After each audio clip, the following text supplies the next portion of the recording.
Let us begin a session of talking on the 12 links of dependent origination. Many people ask a question, where do we come from? How come we get born into this world? How come we become what we are today? All these questions, you can find your answers in here. The 12 links of dependent origination explain life and death, explain reincarnation, transmigration, but these are only the keywords to the philosophy, the keywords to the truth. So you really have to understand in detail as to what it means. In learning the Buddhist philosophy, we need to memorize the keywords because you need to meditate on it. Not just like a book, after you read it, you put it aside, you may forget about it. No, you really have to get the keywords in your mind so that you have to meditate on it. There were two kinds, or actually there are two kinds of practitioners of the Buddhist teaching. Two kinds of practitioners. One, the Stravaka. Stravaka means they were born in the time of the Buddha, so they have the Buddha as the teacher, as the guru. They can actually listen to the Buddha's teaching, the Stravaka. And also they can read, like when we are practicing the Buddhist religion, the Buddhist teaching, we are like the Stravakas on our road to the Stravakas because we can listen, we can read, we have words, we have language. But there are another kind of practitioners who do not have that opportunity. They were born in the time where the Buddha was already passed away, or they were born in the time that there's actually no Buddhist teaching in this world. Nothing like that. So they are the pratyeka practitioners, which means that they have nothing to depend on, so they meditate on what they observed. They observed summer, spring, winter, autumn. Then they know the impermanence of the world. In the springtime, the flowers come out, and then slowly the flowers wither away and go into autumn, and autumn goes into winter, and winter goes into snowing, and then everything has a cycle. They meditate on nature. They don't have the Buddhist teaching to depend on. They meditate on nature. They may meditate on even a bird. Oh, a bird comes now, and what makes up of this bird? Where this bird comes from? The bird can sing the spring, and how come in the wintertime the bird is not singing? So they always observe nature, and they meditate on the impermanence of it. They observe the world, and they meditate on the sufferings of it. They meditate on people, and they observe the catastrophes, wars inflict on each other, inequalities. They observe these things, and they are called the pratyeka practitioners, and if they become enlightened, they become the pratyeka Buddha. The Stravakas also become the Buddha when they get enlightened, fully enlightened, what I mean. So this is paticca samuppada, is dependent origination. This is what the pratyeka Buddha's basis of practice. It's just like when we chant Om Mani Padme Hum. These are just the keywords. You still remember what it means? What Om Mani Padme Hum means? Those who don't know what Om Mani Padme Hum means, raise your hands. So we have 1, 2, don't be shy, just raise your hand. Honesty is the best policy. Nobody knows everything. So 1, 2, 3, 4, 5, 6, 7, 8, 9, 10, 11, 12, 13. So there's quite a many people who do not know Om Mani Padme Hum. Well, maybe sometime we will have to explain it. Now we concentrate on Paticca Samuppada. You want to know it now? You're so eager that you want to know it now? You want to know it now? Raise your hands. So then I have to stop here. Maybe it's worth stopping here because you've just chanted it and you don't know what it means. What does Om Mani Padme Hum mean?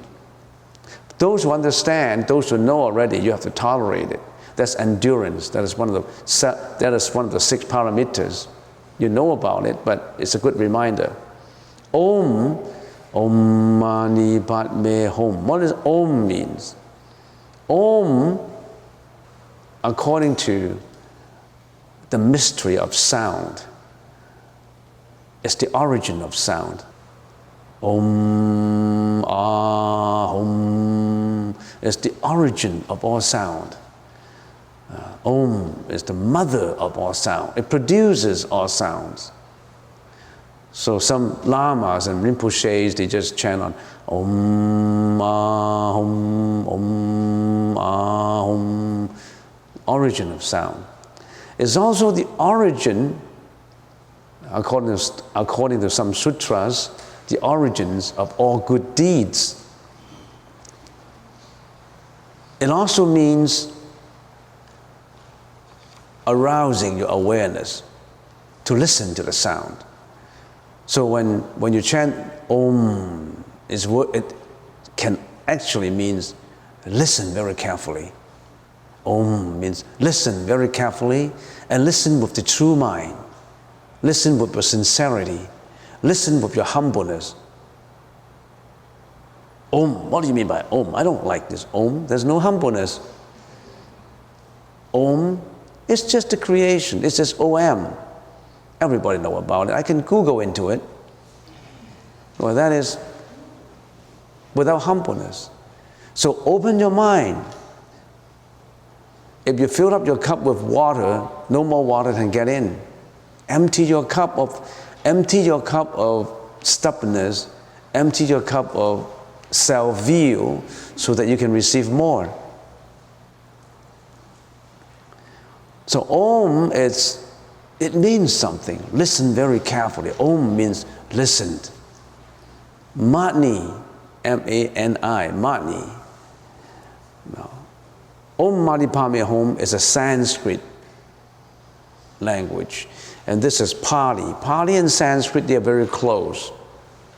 They're very close, almost have a lot of similarities.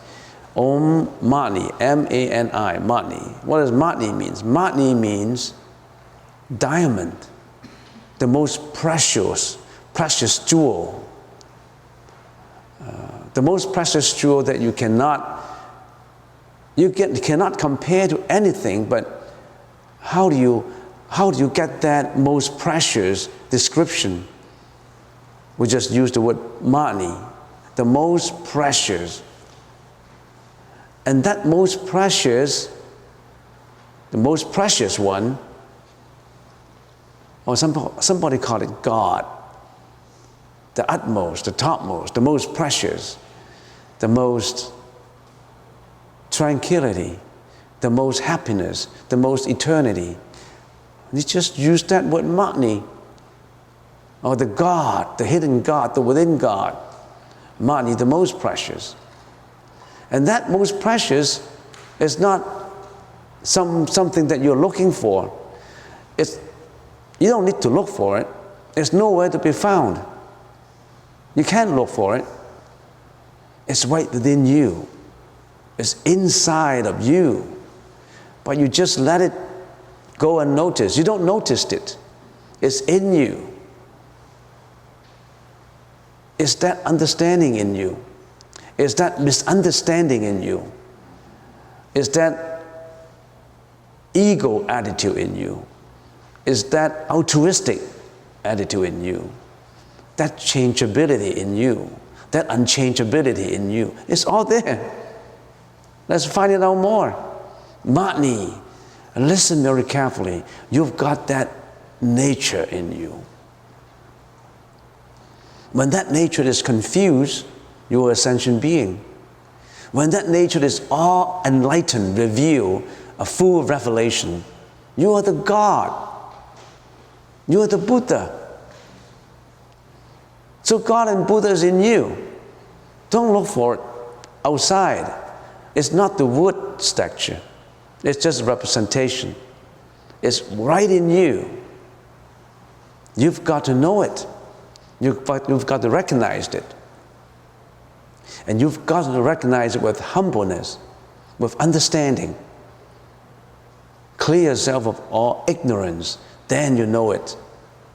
But if you all cover up with emotions, passions, greediness, hatred, disappointment, fear, depression, you lose it.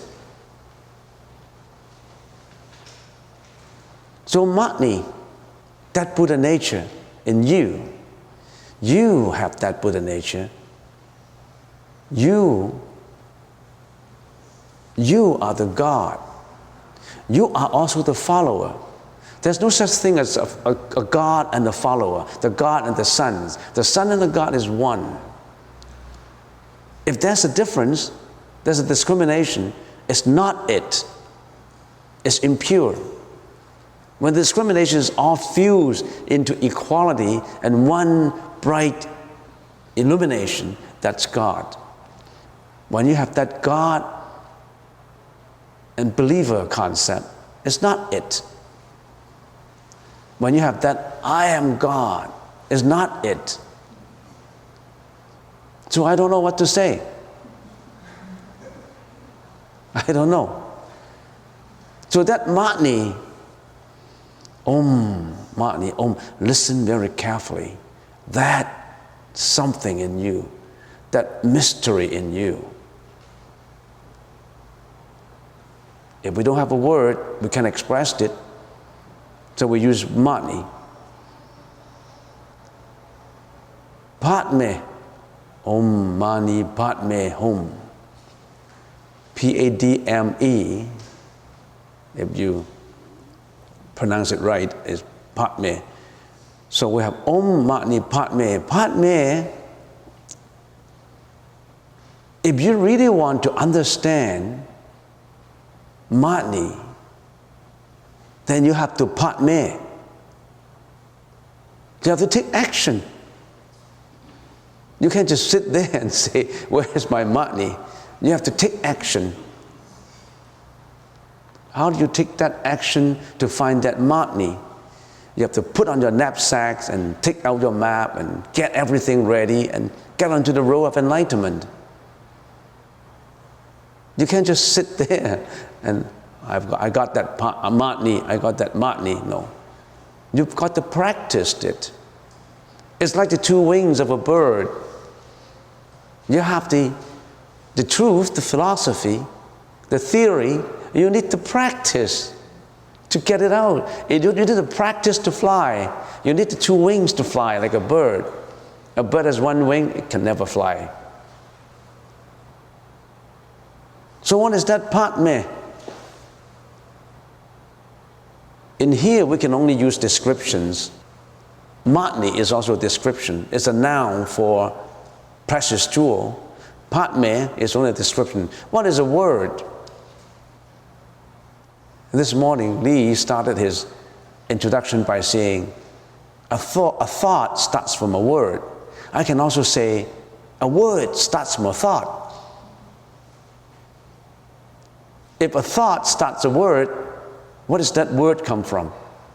Is it the thought first or the word first? We always want to look for the beginning. What's the beginning? We always want we always think that there's a beginning. We always think that the chicken gives rise to the egg. And then we say, what does the chicken come from? The chicken or egg? Egg comes first or the chicken comes first? We're always hung up with that kind of dichotomy of contradiction. And we forgot about the practice. To resolve that contradiction, you need to practice to find out. You just don't sit there and read a book and then you find out the answer. You got to walk. So what is this Padme? this path, this practice. Padme means lotus flower. This lotus flower, we got lotus flowers. When you walk into that wooden door in the garden, we have a few pots of flowers. We don't just put there for nothing. We put there to enlighten you, and you don't realize it. You just walk by and say, oh, it's beautiful, and then you walk by. Everything has a meaning, you know. We don't do anything without meaning. It's just like I always told you, it's not a joke. Why do we have so many doors in here? 1, 2, 3, 4, 5, 6 doors. What do we do usually in the first in the morning? We said, we'll give you a garbage bag, put all your mental afflictions, your garbage, your mental garbage in that bag, and you throw it out that door. And since you have so many people, we need so many doors for you to float out. So these doors are designed for flowing out garbages. We don't build them for nothing. So getting back to the lotus. Lotus, how do we observe a lotus? A lotus grown from the mud. The mud symbolizes the world of suffering, the world of confusion. But when the lotus comes out, it's not attached to the mud, it's detached. It's aloof of the suffering. It's beyond suffering, beyond life and death, beyond confusion, beyond ignorance, beyond killing, lying, sexual misconduct, cursing, slandering, beyond all these things. It's beyond the purity of the lotus. It's the purity of the lotus. That matni, if it's in the mud, that precious jewel, if it is in the mud, is not pure. You got to make it pure. Like a lotus, you have to grow out from it, grow beyond it. Then you find that purity. How do we do that? How do we grow out of the mud and attain that purity like a lotus flower? Where do we get the impurities from? Where do we get the impurities from? The impurities is from our 6 senses attached to the 6 phenomena. So our impurities come from the eyes seeing something we like, something lovable, and we love it, and we cherish it, and we attach to it. Our ears attach to sound. We like pleasant sound, pleasant music, and we hate criticism. We don't like cursing sound. We just like praise. So the ears attached to another phenomena, the sound. So eyes to matter, eyes to all kinds of things. Nose attached to fragrance, tongue attached to taste. And all your senses work that way. So all our senses are being attracted by everything. And in the process of attaching, mental afflictions come out. Like sexual misconduct, killing, lying, cursing. For that reason, anger, you name them. All these things come out. It's because of our wrong attachment of the senses to all matters, all sound, all affairs, everything in the world. Be like a lotus. Don't attach to it. Purify your senses. Purify your eyes, your nose, your ears, your tongue, your touch, and purify finally your mentality, your mind. Purify the mind. Nothing is purified unless your mind is purified. Nothing is pure unless your mind is pure.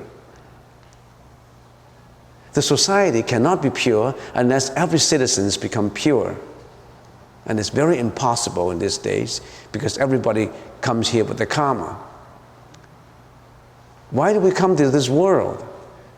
Have we analyzed the world, the universe, the karmic world? The karmic worlds have three strata. The world of desires, the world without desires, but we just form the world without forms and without desires. And we are living in the world of desire. Why? Because when we come with the karma, our alaya consciousness contain those seeds of desires. Desires for food, desires for sleep, desires for sex. And we think that that's natural.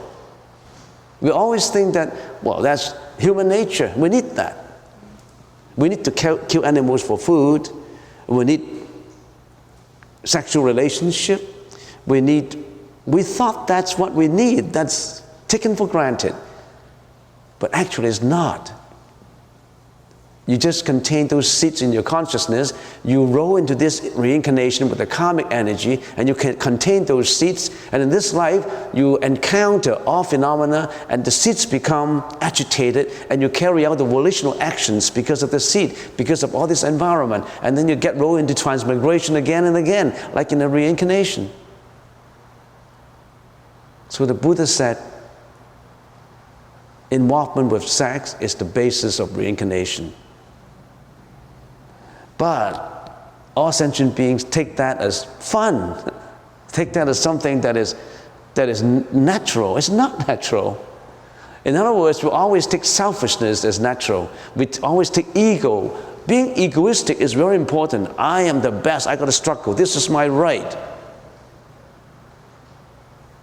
Always take your ego into consideration, and you think that that's natural. Throw away that ego. We can never get out from the mud if we don't let go of that, if we don't come out of it. If we don't come out of killing, lying, sexual misconduct, greediness, hatred, violence, we always be with the mud. So if you come out of that, you become purer and purer, more pure and more pure. And gradually, you get into complete purity. Absolutely complete purity, one purity. And that's what we call God. And that's what we call Buddha. And that's what we call enlightenment. And that's what we call Anuttara Samya Sambuddhi. It does not matter how you call it. Does it matter how you call it? It's just a word. But some people attach to words. They like to call it God and nothing else. That's another attachment. You attach to God. You attach to religion. No religion. Remember that sound? Imagine there's no religion. It has a meaning in it. You don't need religion. Do you need religion? You need religion, but you don't need the attachment to that word. You need it and you don't need it. How do we partner in order to get the money? You have to put your senses under your control. You are the boss of that company that you keep. This is your company. This body is your company. And you got salesmen. These salesmen are always attaching to the outside. You need to put your salesman under control. Your front end people, your front end senses, you need to put them under control. You got to manage them. That manager also has a board of director. And that board of director, they don't show up all the time. That board of directors is hidden. And that's your consciousness. Can you see consciousness? You can't see it, but it works all the time. The board of directors is always watching this guy called a manager and say, you got to do a good job. And that job is to make profit for the company. I don't care what you do, you make profit for me. Your consciousness is tainted, polluted, like that board of directors who is only profit making. He's not charitable. He's for himself, like our consciousness is for ourselves. Clean up that board of directors. Make it non-selfish. But it could be the manager's job too, if the manager is creative, to clean up the board of directors by educating the board of directors. Look, we got to be altruistic.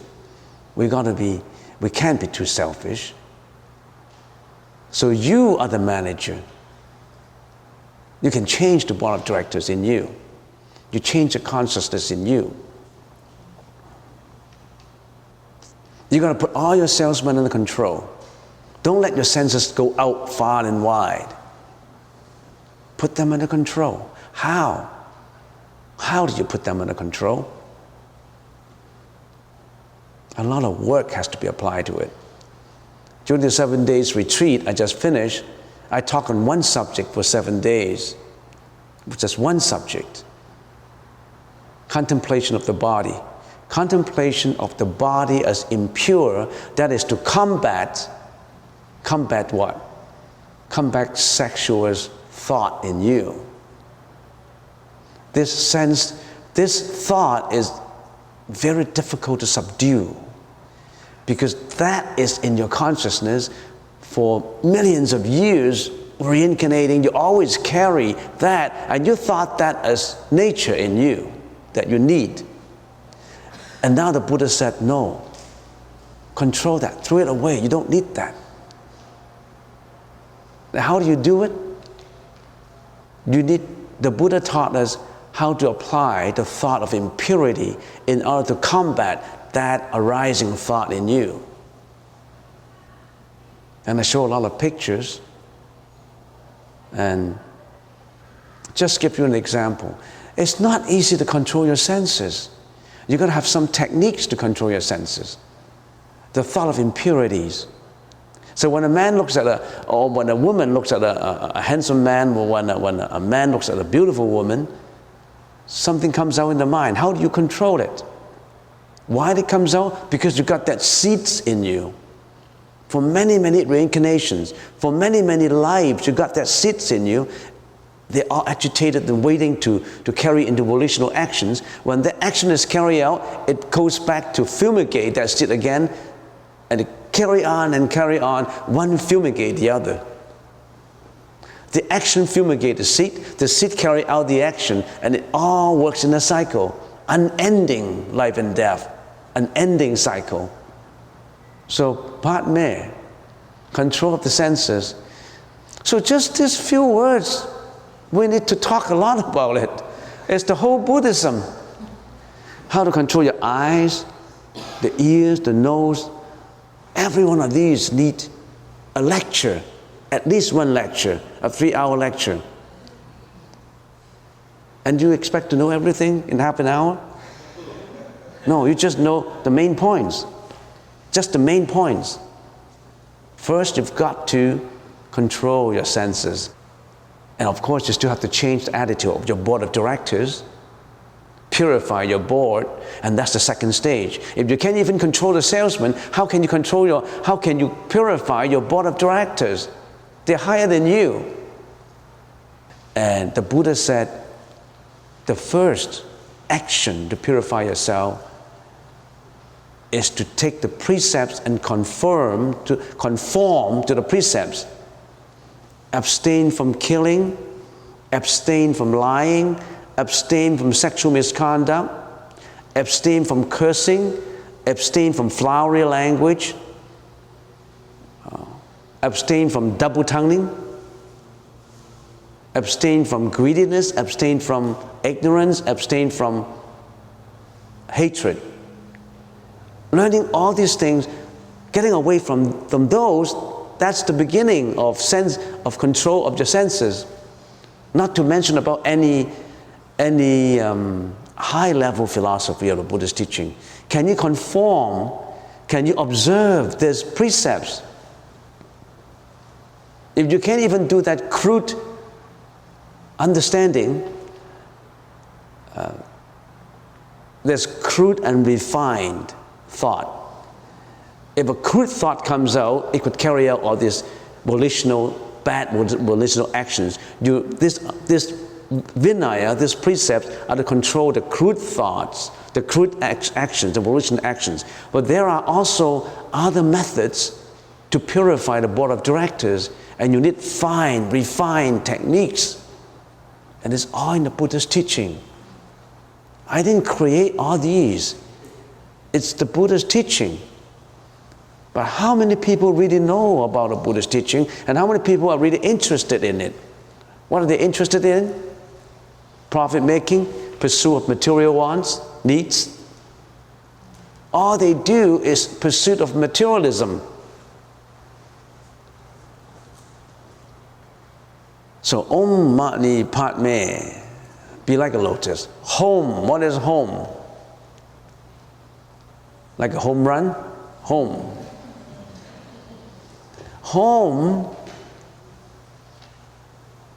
Home means the planting of a Buddhist seed in your consciousness.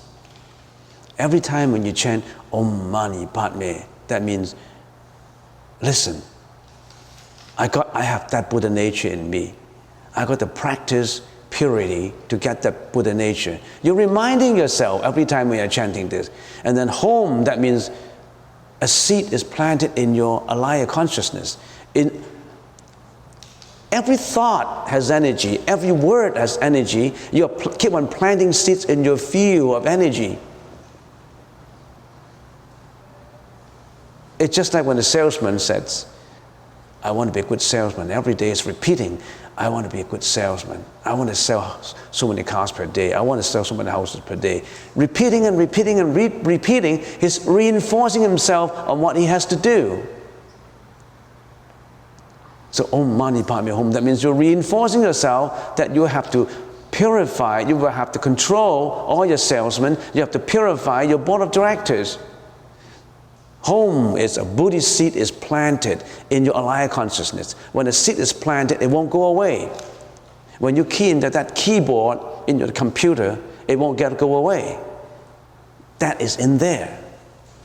That is in the disk drive. It won't get forgotten. It's registered in there. If you keep on registering, you keep on reinforcing yourself, you will carry it into action. On the other hand, if you keep on saying, I want to hurt that guy, or some people say, I want to kill that guy. If you're repeating and repeating and repeating, psychologically, you will carry it out. Everything comes from a thought. So if you're keeping Om Mani Padme Hum, Om Mani Padme Hum, you have nothing but thought of going towards purity, thought of going towards enlightenment, thought of benefiting the whole world. That Om Mani Padme Hum is not just for yourself, you know. If just for yourself, it's Hinayana. It's for the whole world. You want to purify everybody. You want everybody to be purified. Not just for your own sake, for everybody. You want everybody to become the Buddha. You don't want anybody to get hurt. Not just for yourself. You will say, Om Mani Padme Hum, I am purifying myself. I am going to be the Buddha. We want everybody to become a Buddha. That's called Buddhist teaching.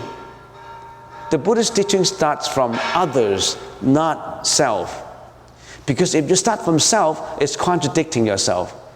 It's ego. I want to enlighten myself. When I'm enlightened, I will be the Buddha.